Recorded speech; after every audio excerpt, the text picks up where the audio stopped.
Okay, today is another auspicious occasion. It's the 2nd of December 2012 and we are here gathered to commemorate the unveiling of the second plaque dedicated to the Liverpool School of Language, Music, Dream and Pun. The original plaque was donated to the Wondrous Place Gallery in the Museum of Liverpool. So we have the Illuminati of the time gathered again here today to once again celebrate being part of Liverpool's history and to recognise the fact that Peter Halligan, who was the initiator of the Liverpool School of Language and Music, Dream and Pun, is here so we can all live the dream of Liverpool being in the pool of life. Peter Halligan, the Peter Halligan of the Liverpool School of Language, Music, Dream and Pun. Cheers. So, you okay? Yeah. So, the start of the proceedings. First of all, thank you very much for joining us celebrating the Liverpool School of Language, Music, Dream and Pun today. Each one of you is part of history, Liverpool's history, a unique part, and you all know what part you played in it. A catalyst of that Liverpool history, a thread running through, was the Liverpool School of Language, Music, Dream and Pun, of which each one of you has had a part to play by being part of the overall dream of Liverpool. For those of you who are interested in numerology, another significant time is the 02/12/2012. Okay. I actually recognise the fact when I was doing this image of Young, which is similar to the image that's used on Memories, Dreams, Reflections, from which the Liverpool Dream was first published. It occurred to me that the image of Young has got a unique place in Liverpool's Beatle history because Sgt. Pepper, the album, if you notice on the very top row, right above John Lennon, is the image of Young. And yet, when Peter Blake created the Liverpool collage for our European Capital of Culture, he used Young again, and so Young is the only person to be on both Sgt. Pepper's and the Liverpool collage. So that's highly synchronistic. What I'm going to do now is, as well as I can, recite for you an abbreviated Young's Dream of Liverpool. I can't do the whole thing, it would take too long. Well, I've condensed it, okay? I found myself in a dirty and sooty city. It was winter, it was dark, it was night, and it was raining. And I found myself with a number of Swiss, say about half a dozen. I realised where we were was down at the harbour, and I had a feeling that the city itself was high up on a cliff. So we walked up to the city, and when we arrived there, we found ourselves on a plateau. So we walked through to the city centre, and as an aside, some quarters of the city were arranged radially around a central square. And this is the important bit. When we arrived in the square,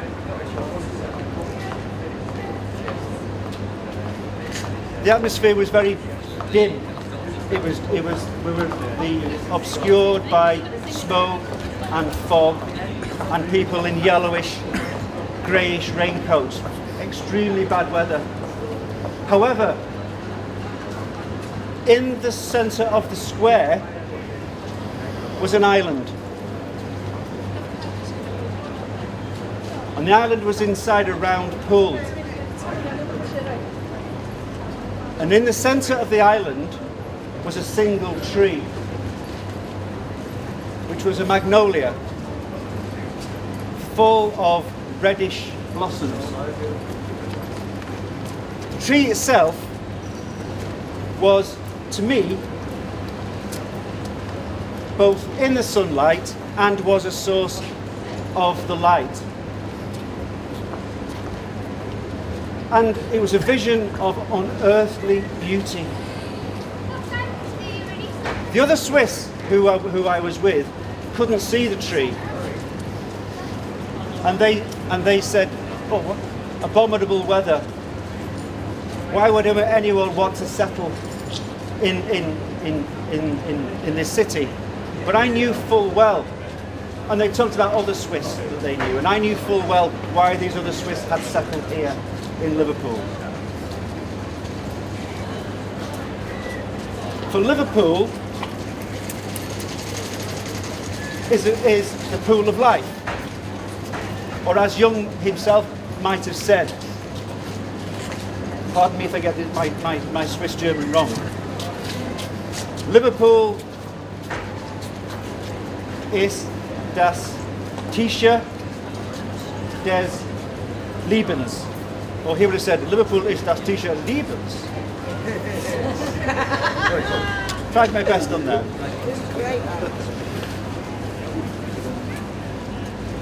This vision I'd had of the pool of life itself came to me as a sense of revelation, because it was only through this that one can only realize the self.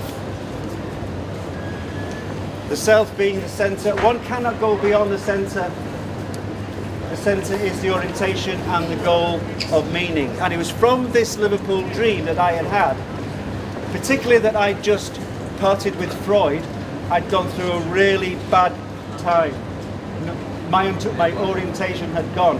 But yet, this dream that I'd had of the pool of life in Liverpool gave me direction and orientation that I was able to live at all.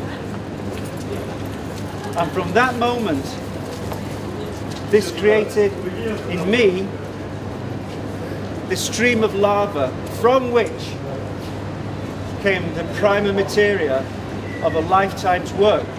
It almost came as an act of grace. That's the dream of Liverpool.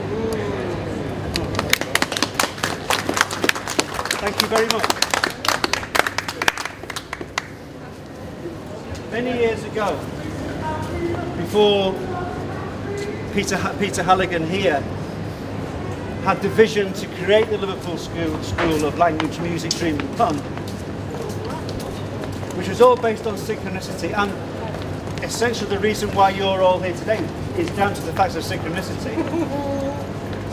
He had a great synchronistic act which involved an Irish florin, which, as you may or you may not know, has an image of a salmon leaping across a stream. So, it gives me great pleasure now to introduce Angie Sammons to perform our next part of this proceedings. Thank you. This beats going to mass, doesn't it? You know, Liverpool Dream, Gospel according to St. Peter. Right, well, I first came across this place on June 4th, 1978. I didn't intend to find this place. I came for different reasons. I came from a monochrome. I was 13 at the time, and I was a schoolgirl, and I lived in Old Swan, and I came from a very, very monochrome city centre that we all lived in, a city that was grey, and it was dull, and it was populated by scallies, ordinary kids, everything else. I remember the day I walked around here, and the third Young Festival was taking place on the 4th of June 1978, and it was like walking into some vivid technical things happening that has had a profound effect on my life ever since. Everything I've done and everything that's happened to me since then has been informed from what happened that day. And all it was it just showed me that it was such an inspirational place, and after that day I was never away, very far from this place. It's inspirational. I don't know why I was asked to do this today, but there are so many people who they could have chosen to do this, and I know each and every one of you here has got a similar story to kind of tell, that all emanates from the power and the energy that certainly Mathew Street had in the middle to the late 70s, and this just was such a special place. It's great to see now that so many other people like people who run Mellow Mellow take inspiration from it. The thing that I loved about the Liverpool School so much was it didn't have the cold hand of corporate council or anything. It existed organically on its own. Nobody told us it could set up here.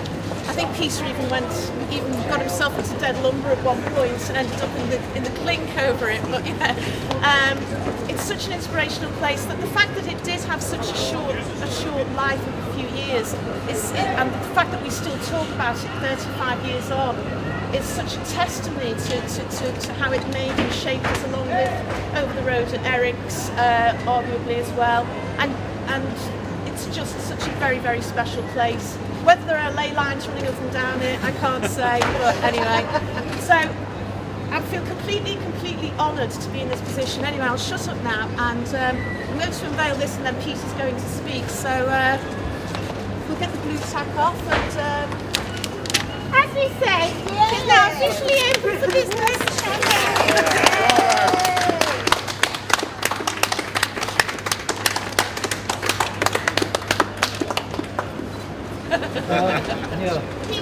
Peter Halligan. Peter O'Halligan. I've been asked to say something about the symbolism on this. So of course, that's the magnolia in the centre. You're here? No. This is the magnolia in the centre. Really well done by Larry Sidorczuk. That's the central symbol of it. Of course, this is the Swiss cross. School of Language. Well, white out of red, so yeah, you kind of get that. This is Young's coat of arms, right? In the middle there's a little golden star of philosophy put there by his grandfather, and this is the angel holding two bunches of grapes. This is our coat of arms, actually, and this central castle here is actually gold. That's the Halligans, that's the one they use. The O'Shaughnessy, I think, is Silver Castle. Now, the symbolism to do with us was Young sees a place in the Liverpool Dream, the 1928 mandala, with a golden castle at the centre. So it's taken a while to get my kind of helium-filled ego that hovers overhead out of this over quite a few years. But I think I've done pretty well. So that's the Halligans, that's Young, that's us, the family, Sean and myself. And it's the symbol of synchronicity. Is not only are we next door to what was the Cavern Club, but this is a famous symbol connected with Young when he had a woman patient, very intellectual, who managed to seal herself within an intellectual retort, as Young put it. And one day she went for analysis with Young, and he was sitting next to the window of his study, and he heard a light tapping, and when he turned round he saw a scarab beetle of the common rose chafer variety trying to get into the room. Now the woman had just said, somebody gave me a scarab beetle, that's from her dream. So Young opened the window, the scarab flew in, and he caught it in his hand and said to the woman, here is your scarab. And he said this broke through intellectual resistance, and from that point the analysis proceeded beneficially. So we adopted this symbol of the scarab. You know, there's also a picture that Linda McCartney took of Paul McCartney passing here with, I think it's Stella in front and Mary behind, and Linda must have been over there. She took a picture of the original Young statue. This is the third one. Now this relates to the mandala of Liverpool Dream. Young called it the window on eternity. Now I started doing Chinese ideograms, studying them, the written language, not the spoken language, the written language. And what I found was that this symbol is the symbol of eternity, and it's what the Chinese use to practice their calligraphy. So it's called, interesting enough, is in Chinese it's actually called Yung. So perhaps he also perceived within his dream the kind of sounds that sometimes you get, and then you make an association with them. But this is just one of the symbols connected with how it relates, where Jung says in 1928, a year after the Liverpool dream, why is this so Chinese? Well, of course, there is this, the window on eternity, which, by the way, I use this symbol as a seal, in seal script on my calligraphy. But the fact is, like Larry mentioned, that Jung says when he sees the magnolia growing on the island, he says it is as though the tree stood in the sunlight and was at the same time the source of light. Well, actually, if you look at the character for east, which is this is the sun, and this is like a tree. They arrive at this character by seeing the sun coming up behind the tree. So when you see it visually in their calligraphy, that's what it means. It means east. So really, synchronistically, it points to the light from the east, as we used to say, as though it's some kind of hidden knowledge. Now the thing is, Larry also mentioned the 6 Swiss. Now they couldn't see what was in the dream, they couldn't see what Jung could see. They had no interest, they just were not aware of what he could see. Now the 6 Swiss who cannot see, that's because it points to a collective dream.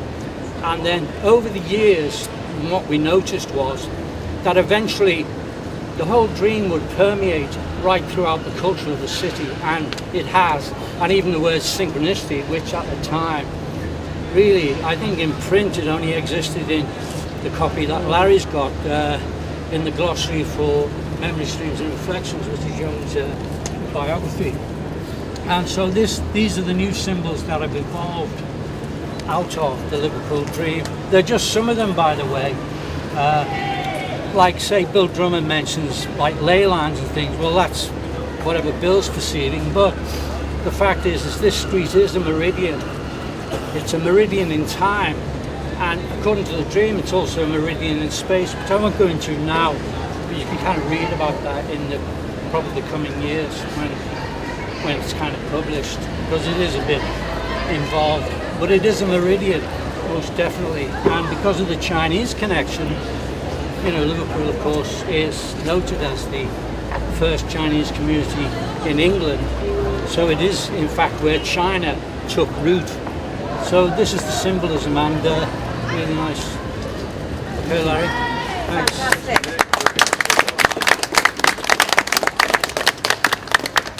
Just another few points to mention in terms of the, Peter's described the iconography. Well, in terms of the magnolia, we have the light, we have the yellow at the top of the sunlight, shining through as a sort of light. We have the round pool where it's growing out from for the blue, and the greyness of around surrounding it at the time. Each and every one of you is part of the dream of Liverpool. There's absolutely no question about that whatsoever. In what is, to me, the most important and significant street in any city in the world. Truly. So thank you for being here today. I am really pleased you were able to join in the celebrations, and to give credit to Mr. Peter O'Halligan. Come on, that's okay, so we've had a fantastic ceremony this morning. Peter's speeches and Angie, Sammons, who actually did the official unveiling. In a few weeks' time, before the end of 2012, the plaque itself is actually going to go in this space here. So the next time you see it will be permanently based in there, in that space, in Mathew Street, on this, the 2nd of December 2012, where we were celebrating Jung's Dream of Liverpool from Memory, Streams, Reflections. Highly significant day, and thank you for joining us.